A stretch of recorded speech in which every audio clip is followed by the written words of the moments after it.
서울 강남의 상징적인 동네가 있다면 압구정동입니다. 압구정동 여러분 가보신 적이 있고 또 이런저런 이야기 들으셨을 텐데 압구정이라고 불리게 된 역사적인 배경을 여러분 알고 계실 겁니다. 아주 오래전에 조선조 때 수양대군이 계유정난이라는 쿠데타를 일으키게 됩니다. 그리고 조카 어린 단종을 왕 위에서 끌어내리는 그런 일이 일어나지요. 이 일을 옆에서 실제로 다 기획하고 추진했던 모사가 있는데 한명회라는 사람이 있습니다. 이제 단종이 폐위되고 수양대군이 세조 왕이 되고 그리고 절대 권력을 한명회가 두 손에 다 거머쥐는 일들이 일어나게 됩니다.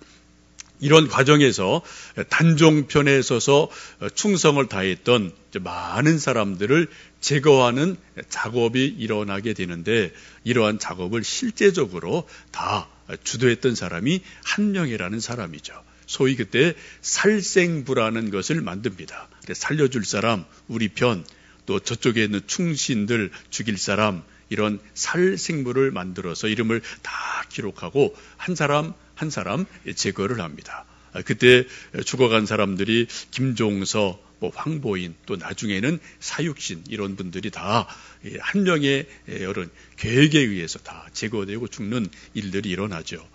한때는 나는 새도 떨어뜨릴 만한 절대 권력을 가지고 그렇게 살아갔던 한명회지만 세월이 많이 지나고 이제 나이도 먹고 세상에서 많은 욕도 먹고 이런 것들이 이제 지나가면서 이제 노년에는 자기가 그렇게 욕심꾸러기가 아니다. 나쁜 놈이 아니다. 이런 것을 세상에 뭔가 좀 보여주기 위해서 하나의 정치적인 쇼를 하는 일이 일어납니다.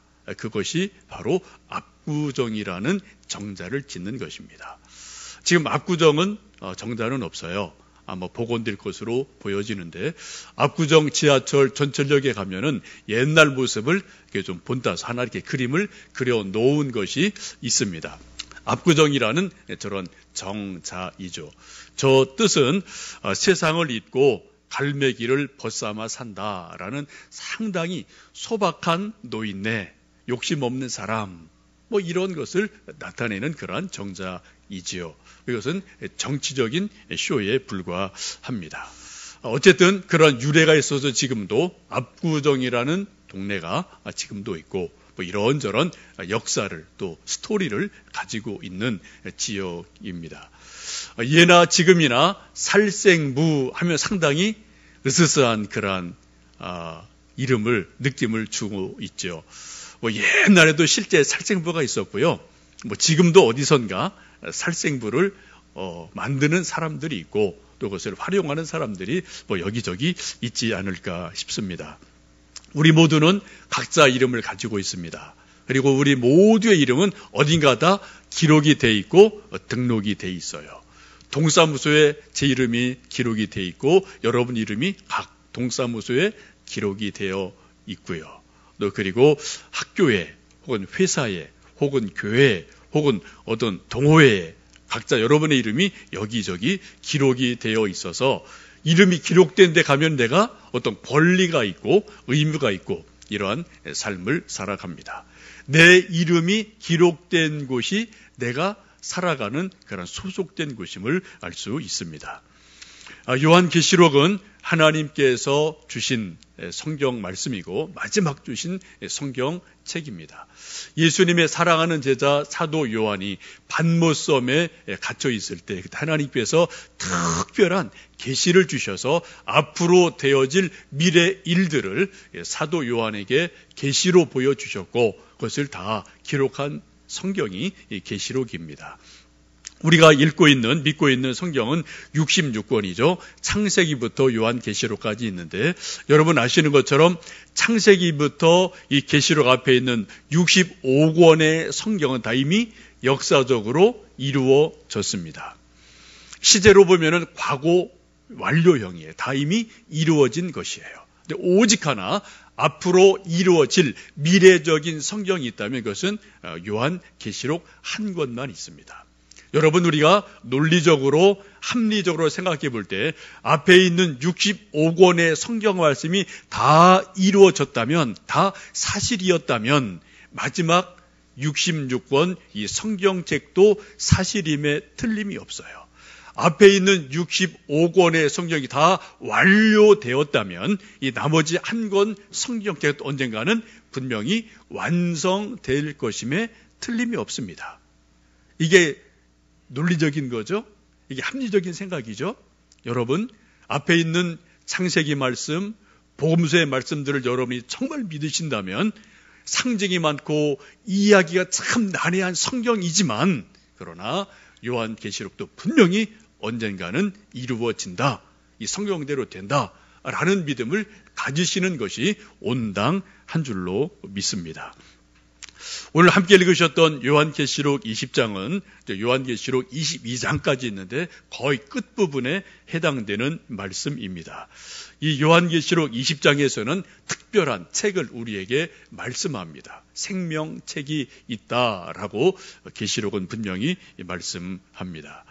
우리 많은 사람들은 우리 인생이라는 것을 어느 날 부모님에게서 태어나서 주어진 고향에서 일터에서 50년, 70년, 80년 주어진 인생을 이렇게 저렇게 열심히 살다가 죽으면 땅에 묻히면 그냥 끝이지, 그냥 뭐 그 다음은 없는 거지, 나는 몰라 라고 살아가는 것이 대부분의 사람들의 삶의 모습입니다. 어쩌면 이 시간 하나님을 믿는다고 하면서 이곳에서 예배 드리는 우리 가운데도 마음 세계 속에 흘러가는 여러 생각들 중에 한 생각의 흐름이 그냥 교회는 뭐 가는 거지, 예수님 믿긴 믿지, 그런데 죽으면 뭐 그 다음에 뭐가 있겠어, 그건 가봐야 하는 거지 라고 생각하는 생각을 갖고 계신 분들도 아마 적지 않이 있을지 모르겠습니다. 근데 성경은 분명히 말씀합니다. 우리가 죽음 이후에도 하나님의 일이 계속 되어진다. 그리고 우리에게는 최후의 심판이 있다라고 분명히 말씀합니다. 우리 다시 한번 요한계시록 20장 11절, 12절 말씀을 함께 읽어보십니다. 또 내가 크고 흰 보좌와 그 위에 앉으신 이를 보니 땅과 하늘이 그 앞에서 피하여 간데 없더라. 또 내가 보니 죽은 자들이 큰 자나 작은 자나 그 보좌 앞에 서 있는데 책들이 펴있고 또 다른 책이 펴졌으니 곧 생명책이라. 죽은 자들이 자기 행위를 따라 책들에 기록된 대로 심판을 받으니 라고 말씀을 합니다. 오늘 분명히 성경은 말씀하기를 예수님께서 마지막 때에 크고 흰 보좌, 백보좌죠. 백보좌에 앉으셔서 우리 모든 인생들을 최후 심판을 하신다라고 말씀을 합니다. 여러분, 우리 계시록에서는 예수님을 전혀 다른 모습으로 우리에게 소개를 하고 계세요. 어떤 분들은요, 백보좌에 앉으신 최후의 심판자 예수님이라고 우리에게 예수님을 소개합니다. 우리가 복음서에서 봤던 예수님은 조금 다른 모습으로 우리에게 소개를 하십니다. 동정녀 마리아를 통해 이 땅에 태어나신 갓난 아기 예수님, 크리스마스 카드에 나오는 예수님의 모습, 또 몫으로 생활하셨던 예수님의 모습, 혹은 세례 요한에게 요단강에서 세례를 받으시는 예수님, 또 12제자를 불러내서 교육하고 훈련하는 스승으로서의 예수님, 나중에 십자가 달려 돌아가시고 3일 만에 부활하시고 승천하신 예수님, 상당히 마일드하고 좀 소프트한 그런 예수님의 모습을 주로 복음서에서는 우리에게 보여주고 있습니다. 그런데 성경을 쭉 읽어가서 마지막 성경 요한계시록에 딱 다다르면은 전혀 다른 예수님의 모습을 우리에게 소개하고 있어요. 어떤 모습이요? 백보좌에 앉아 계신 최후의 심판을 하신 심판장 예수님, 이 모습을 우리에게 계시록은 말씀을 하고 있습니다. 여러분 혹시 친구 중에 어릴 때 고향의 친구 혹은 대학 친구, 이웃 친구 중에 판사하는 분이 혹 있는지 모르겠습니다. 뭐 어릴 때부터 고향에서 자란 친구들 뭐 야자하죠. 야, 커피 한 잔 마시자. 오늘 밥값은 내가 낼게. 아니, 네가 내. 뭐 이런 말 서로 뭐 농담하며 커피 마시고 가벼운 얘기, 뭐 농담, 야, 너. 뭐 이렇게 얘기할 수가 있어요. 그런데 만약에 내가 죄를 져서 재판을 받는 일이 일어났습니다. 법원에 가봤더니 그 친구가 딱 법대우에 앉아 있어요. 옷을 입고 좌우에 후배들을 딱 거느리고 앉아 있습니다. 나는 밑에 딱 묶여 있어요. 근데 여러분, 그 재판장이라는 상황 속에서는 친구가 아무런 영향이 없어요. 그때 위에 앉아 있는 판사 친구는 법에 따라서, 판사의 양심에 따라서, 법에 따라서 밑에 있는 또 다른 친구를 판결을 해야만 됩니다. 정말 판사라면. 그리고 법에 따라서 감옥 몇 년, 벌금 얼마, 이거를 판결을 하게 되고, 밑에 있는 죄인의 친구는 그 판결에 따라서 감옥에 몇 년 갇히든지 돈을 뭐 벌금을 내든지 이런 일이 일어납니다. 여러분, 친구가 아닌 거예요. 일단 공적인 자리에서 판사로, 죄인으로 서게 되면은 그냥 야자할 수 있는 그런 관계가 절대로 아니라는 겁니다. 그때는 법에 따라 공적으로 한 사람은 심판을 하고 한 사람은 심판을 받는 그러한 입장이 되는 것을 우리는 세상 속에서도 우리가 매스컴 통해서 우리가 뭐 가끔 보고 있지 않습니까? 여러분, 최후의 심판이 이루어지면 만 왕의 왕이신 예수님은 백보좌에 앉으시고 이 세상의 모든 인생들, 오늘 말씀 보시면은 큰 자나 작은 자나 세상에 살았을 때 떵떵거리던 사람이나 거지 같은 사람이나 왕이나 평민이나 할 것 없이 모든 사람이 백보좌 심판대 앞에 서서 예수님의 마지막 심판을 받는다라고 성경은 말씀합니다. 여러분, 최후의 심판의 모습이 어떻습니까? 오늘 말씀 보시면은 사도 요한이 보니까 땅과 하늘이 다 그 앞에서 피하여 가고 없다. 이전 땅 하늘이 없어졌다는 거죠. 그리고 새 하늘 새 땅이 이루어집니다. 그리고 그 앞에 보니까 책이 펴져 있어요. 곧 생명책이 펴져 있습니다. 모든 사람들의 일생이 자세하게 기록된 그들의 행위, 그들의 말, 그들의 살아온 인생, 이 모든 것들이 기록되어 있는 책이 있음을 성경은 분명히 말씀합니다. 백보좌에 앉으신 예수님께서 마지막 최후의 심판하시는 기준은 딱 하나입니다. 생명책이에요. 생명책에 어떻게 기록이 되어 있느냐, 그 사람 이름이 있느냐 없느냐, 이 기록에 의해서 주님께서 심판하신다고 말씀을 합니다. 요즘도 가끔 뉴스를 보시면 뭐 옛날 지나간 10년 전 일, 20년 전 일, 이런 것들이 자꾸 문제가 돼서 뭐 오라가라, 뭐 재판받는 이런 일들이 종종 일어나요. 여러분, 그 이유가 뭡니까? 가장 중요한 일은 이게 문건이에요, 문건. 뭐 옛날에 뭐 써놓은 게 있거든요. 뭐 기록해 놓은 게 있거든요. 이 문건이 없으면, 그거 없었어, 나 그거 몰라 하면 그냥 없는 거예요. 모르는 거예요. 근데 문건에 해놓은 기록이 있거든요. 뭔가 써놓은 게 있거든요. 이걸 딱 들이대면은 어느 누구도 나 그거 몰라 라고 말할 수가 없는 상황이 일어나거든요. 여러분, 마찬가지입니다. 오늘 성경 말씀 보시면은 최후의 심판을 하실 때 백보좌 위에 앉으신 예수님께서 모든 우리의 행위를 기록한 책을 가지고, 생명책을 가지고 우리를 심판하신다라고 말씀을 하고 있습니다. 이 생명책이 얼마나 중요한지를 우리가 이 말씀을 통해서 알 수 있죠. 여러분, 우리가 잘 아는 요한복음 3장 16절 말씀을 보시면 이렇게 말씀합니다. 하나님이 세상을 이처럼 사랑하사 독생자를 주셨으니 이는 저를 믿는 자마다 멸망치 않고 영생을 얻게 하려 하심이라. 이 말씀을 하시고 그 다음, 이게 16절이에요. 그 다음 18절 말씀에 예수님이 이렇게 말씀을 하십니다. 그를 믿는 자는 심판을 받지 아니하는 것이요 믿지 아니하는 자는 하나님의 독생자의 이름을 믿지 아니함으로 이미 심판을 받은 것이니라. 예수님 두 가지를 분명하게 말씀하죠. 예수님을 믿는 자는 구원을 얻었다. 영생을 얻었다. 예수님의 이름을 믿지 아니하는 자는 어떻게 해요? 이미 심판을 받았느니라.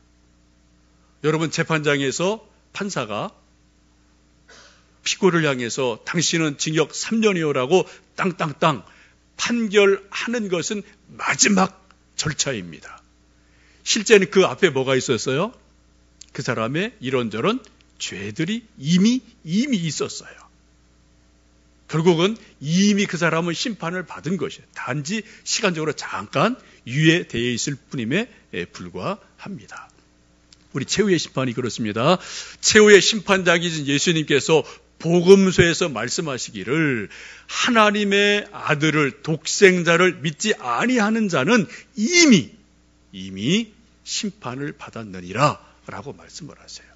이것이 현실이 되는 것은 조금 더 시간이 지나가서 요한계시록 20장에 있는 말씀처럼 최후의 심판 때에 이런 일들이 현실이 되는 것을 성경은 분명히 말씀을 하고 있습니다. 오늘 성경 말씀 보시면 생명책에 이름이 기록되지 않은 자들은 불못에 던져진다라고 말씀합니다. 불못은 지옥을 말하지요. 이 지옥이 얼마나 두려운 곳인지 예수님께서 마가복음 9장 48절에서 이렇게 말씀합니다. 지옥에서는 그들을 파먹는 구더기도 죽지 않고 불도 꺼지지 않느니라. 지옥의 특징을 두 가지로 말씀하세요. 영원히 꺼지지 않는 뜨거운 불이 계속해서 불이 타고 있다. 동시에 어떻게 해요? 우리 사람들의 몸을 파먹는 구더기가 있는데 구더기도 죽지 않는다라고 말씀합니다. 얼마나 뜨거운지, 얼마나 고통스러운지를 구더기, 타지 않는, 꺼지지 않는 불, 이 두 가지로 예수님 분명히 말씀을 하고 계셔요. 이렇게 두렵고 무서운 곳이기에 예수님께서는 그 당시 모두에게, 또 이 시대 우리 모두에게 절대로 지옥 가서는 안 된다라고 아주 강하게 말씀을 합니다. 예수님 마태복음 18장 9절에서 이렇게 강조하십니다. 만일 내 눈이 너를 범죄하게 하거든 빼어 버리라. 한눈으로 영생에 들어가는 것이 두 눈을 가지고 지옥불에 던지는 것보다 낫느니라 라고 말씀을 하세요. 지옥이 얼마나 두려운 것인지, 만약 한 눈이 범죄했으면은 그 눈을 빼고 한 눈 가지고 천국 가는 게 낫지, 두 눈 다 가지고 지옥 떨어지는 것이 안 된다. 또 어떤 손이 범죄했을 때 그 손을 찍어버리고 잘라버리라. 한 손 가지고 천국 가는 것이 낫지 두 손 가지고 지옥 가는 것은 안 된다라고 주님께서 아주 강력하게 말씀을 하시거든요. 왜요? 지옥이 그처럼 두려운 것이고 아픈 곳이고 힘든 곳이기 때문에 어떤 경우도 지옥 가서는 안 됨을 분명하게 말씀합니다. 여러분, 그럼 누가, 예수님께서 우리 각자를 판결하실 때 누구는 천국으로, 누구는 지옥으로, 그 기준이 무엇입니까? 오늘 성경 말씀 보신 것처럼 생명책에 이름이 기록되어 있느냐 아니냐라고 분명하게 말씀을 합니다. 예수님께서 마태복음 23장에 보시면 이 심판하시는 것에 대한 예고편을 이렇게 말씀하신 것이 있습니다. 뱀들아, 독사의 새끼들아, 너희가 어떻게 지옥의 판결을 피하겠느냐라고 말씀하시면서 예수님을 거부했던 그 당시 수많은 사람들에게 너희가 어떻게 지옥의 판결을 피할 수 있겠냐라고 이미 말씀하시는 것을 우리가 마태복음에서 보실 수 있습니다. 이것이 언제요? 계시록을 쭉 읽어가시면 마지막 때에 예수님께서 백보자 심판대에 앉으셨을 때 이것이 현실이 되고 실제가 되는 일이 분명하게 있음을 성경은 말씀을 하고 있습니다. 여러분, 이 세상에는 이제 좀 어떤 소위 정치적인 시스템을 보면은 여러 개 계층, 계급들이 있죠. 옛날에 왕이면 최고예요. 근데 왕을 또 통치하는 왕 중에 왕이 있습니다. 그걸 우리는 뭐라고 부르죠? 황제라고 불러요. 왕은 한 나라의 절대 권력을 가진 사람입니다. 옛날에는 삼권 분립이 없었어요. 옛날에 왕 한 사람에게 모든 게 다 집중이 됐죠. 왕 밑에는 제후들이 주르륵 있습니다. 그 제후를 통치하고 판결하는 사람이 왕이에요. 근데 한 나라에 왕들이 있는데 그 왕들을 판단하고 쫓아내고 세우고 하는 것을 그 권력이 누구에게 있어요? 그 권력이 권한이 황제에게 있습니다. 우리가 예수님을 우리가 뭐라고 부릅니까? 만왕의 왕이라고 성경은 분명히 말씀하고 있어요. The King of Kings예요. 왕 중의 왕이에요. 이 세상의 모든 왕들보다 더 높으신 왕, 왕 중의 왕, 그분이 바로 예수님이시거든요. 그분이 모든 인생들에 대해서 큰 자나 작은 자나 높은 자나 낮은 자나 마지막 때 백보자 심판 때 앉으셔서 모든 인생들을 최후 심판하심을 성경은 분명히 말씀하고 있습니다. 혹시 여러분 중에 지금 예배를 드리고 설교를 듣고 또 함께 이 자리에 앉아 계시면서도 뭐 죽으면 끝이지, 뭐 천국, 지옥, 그건 가봐야 알지, 아마 있긴 있을 것 같아, 그런데 그건 가봐야 알지 뭐 라고 생각하는 생각이 지금 설교를 들으면서도 여러분 마음 한쪽에 슬슬 지나가는 분이 혹 계실 수도 있습니다. 그건 여러분 생각이에요. 하나님은 분명히 말씀하기를 마지막 백보자 심판이 분명히 있다라고 성경은 분명하게 말씀을 하고 있습니다. 우리가 믿는 것은 성경 말씀을 믿는 거예요. 하나님 말씀이 사실임을 믿는 게 믿음입니다. 몇 주 전에 우리 조성진 장로님 돌아가셨을 때 제가 설교할 때 그런 말씀 드렸죠. 돌아가시기 며칠 전에 천사들이 와서 자기를 천국으로 초청하는 그런 환상을 꿈을 분명히 보았노라. 가족들에게 이야기하고 정말 편안하게 운명하신 것을 제가 말씀을 드렸습니다. 사도 바울도 보시면은 고린도후서 12장에 보시면 자기가 셋째 하늘에 올라갔다 왔다라고 말씀하시면서 3층천이 천국에 있음을 분명하게 간증하고 성경에서 말씀을 합니다. 여러분에게 주부에 제가 기록해 놓았는데요. 오늘 좀 오후 시간, 저녁 시간에 꼭 보시기 권하는 동영상 하나를 좀 추천합니다. 이기용 목사님이라는 분이 한 천국 간증이에요. 어느 교회에서 3번 간증 집회한 것을 이렇게 좀 시간이 길으니까 1시간 10분 정도 이렇게 딱 요약을 압축을 해서 편집한 건데 아주 내용이 실한 그런 간증 동영상이어서 여러분에게 좀 추천합니다. 오늘 내일 여러분 꼭 시간 내셔서 핸드폰 이기용 목사 천국 간증 치면은 바로 떠요. 여러분 꼭 들어보시고 정말 이렇게 체험한 분도 있네. 이거 진짜 같으네. 이거 진짜네. 라는 여러분 좀 천국에 대한 확신을 좀 다시 한번 가다듬으시는 일들이 있으시면 좋겠습니다. 여러분 예수님께서 복음서를 보시면 우리에게 많은 것을 가르쳐 주시는데 근데 그것을 뭐라고 그래요?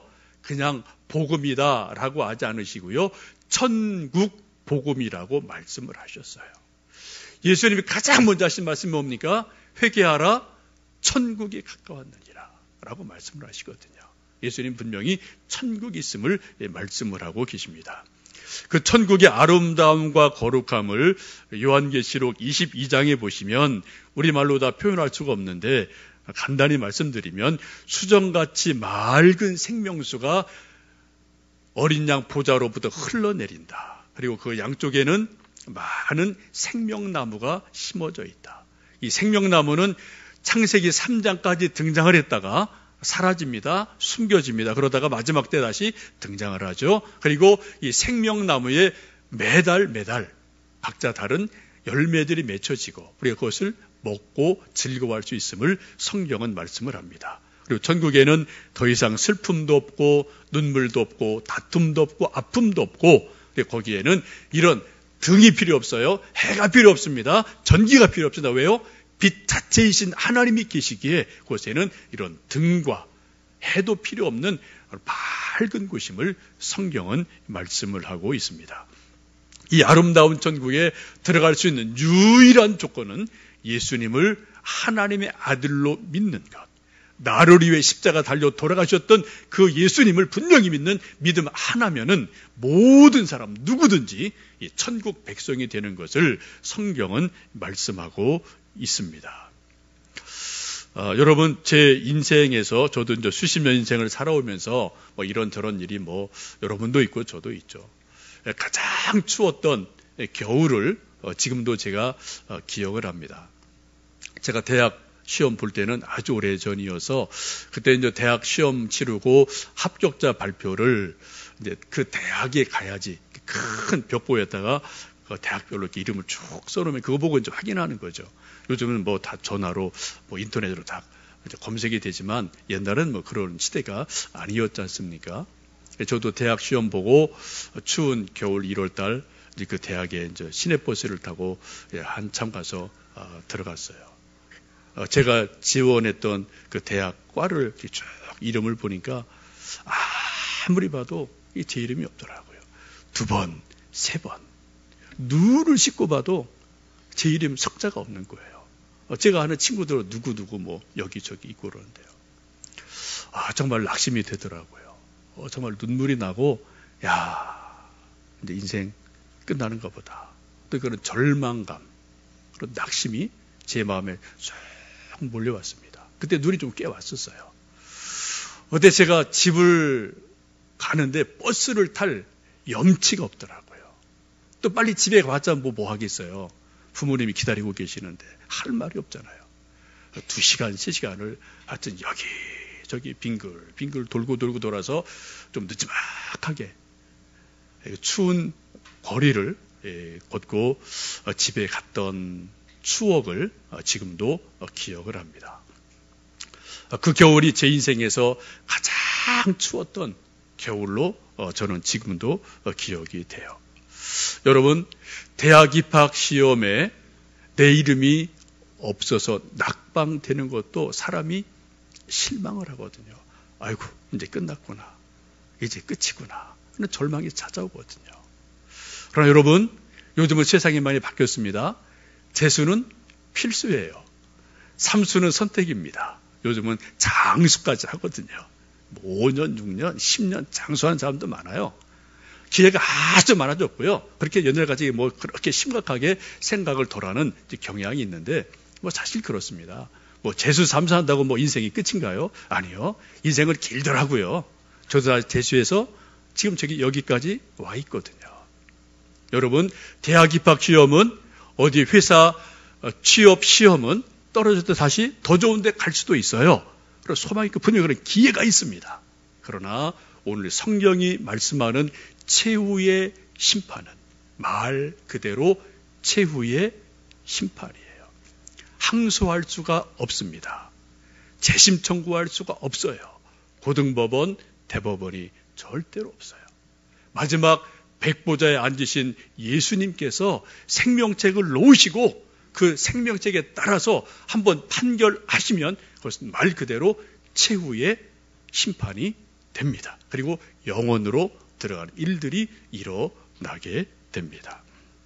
오늘 성경에 말씀하기를 생명책에 이름이 없는 사람은 영원한 불못에 던져진다라고 성경은 말씀하고 있습니다. 여러분, 여러분의 이름 석자가 어린 양 예수님의 생명책에 기록되어 있음을 믿으십니까? 정말 믿으십니까? 아니면 아직까지 글쎄 뭐 가봐야 알지 라는 생각을 혹 하고 계십니까? 여러분, 내 이름이 어린 양 예수님의 생명책에 분명히 기록되어 있으면 여러분 믿음으로 바라보시고요. 또 그런 믿음을 주시길 여러분 기도하셔야 돼요. 정말 예수님 믿으셔야 돼요.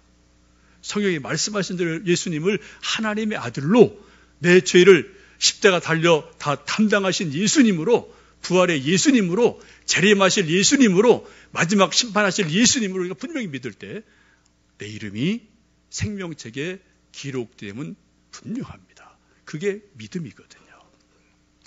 여러분, 왜 예수님께서 이 땅에 지상교회를 세우셨을까요? 지상교회는 문제가 많습니다. 이 지상에 있는 큰 교회, 작은 교회, 개척 교회, 오래된 교회, 미국 교회, 한국 교회 치고 완벽한 교회는 이 세상에 아무것도 없어요. 다 문제가 있어요. 그럼에도 불구하고 왜 예수님께서 이 땅에 지상에 교회를 세우셨을까요? 그것을 예수님은 베드로에게 이렇게 그 비밀을, 신비를 말씀해 주십니다. 마태복음 16장 보시면 예수님께서 너희는 나를 누구라 하느냐라고 질문을 하실 때 베드로가 주는 그리스도시요 살아계신 하나님의 아들이십니다라는 놀라운 신앙 고백을 해요. 이 고백을 듣고 예수님이 기뻐하시고 칭찬하시며 천국의 열쇠를 베드로에게 주십니다. 그리고 나서 하시는 말씀이 이렇게 예수님께서 베드로에게 말씀합니다. 내가 네게 이르노니 너는 베드로라. 내가 이 반석 위에 내 교회를 세우리니 음부의 권세가 이기지 못하리라. 여러분, 교회가 뭐라고요? 음부의 권세가 이기지 못하는 것. 지옥의 권세가 이기지 못하는 것. 그 유일한 곳은 교회밖에 없어요. 문제가 있고 부족함이 있어도 교회는 예수님이 머리가 되신 곳입니다. 예수님을 구주로 믿는 사람들의 모임입니다. 음부의 권세를 이기지 못하고 지옥의 권세를 이기지 못하는 곳은 백악관이 아니에요. 청와대도 아니에요. 지하 벙커도 아닙니다. 오직 한 곳, 예수님이 친히 세우신 교회밖에 없습니다. 그래서 우리가 교회가 소중한 거예요. 교회가 희망인 겁니다. 그래서 우리가 주일마다 나와서 예배를 드리고 부족한 점을 회개하고 또 믿고 기도하고 우리가 주일마다 교회를 나오는 이가 바로 이거거든요. 여러분, 여러분의 이름이 정말 생명책에 기록되어 있음을 분명히 믿으십니까? 이 교회가 음부의 권세가 이기지 못하는, 지옥의 권세가 이길 수 없는 예수님이 인정하시는 교회임을 여러분 믿으시고요. 우리에게 주신 사명을 기쁨으로 감당하면서 우리가 주님 앞에 섰을 때 주님, 제가 여기에 있습니다. 우리 이름을 아름답게 주님 앞에 보여드릴 수 있는 그런 놀라운 은혜가 있기를 원합니다. 주님 다시 오실 때까지 우리 사명의 길을, 믿음의 길을 함께 걸어가시는 우리 모두 되시기를 주님의 이름으로 축복합니다.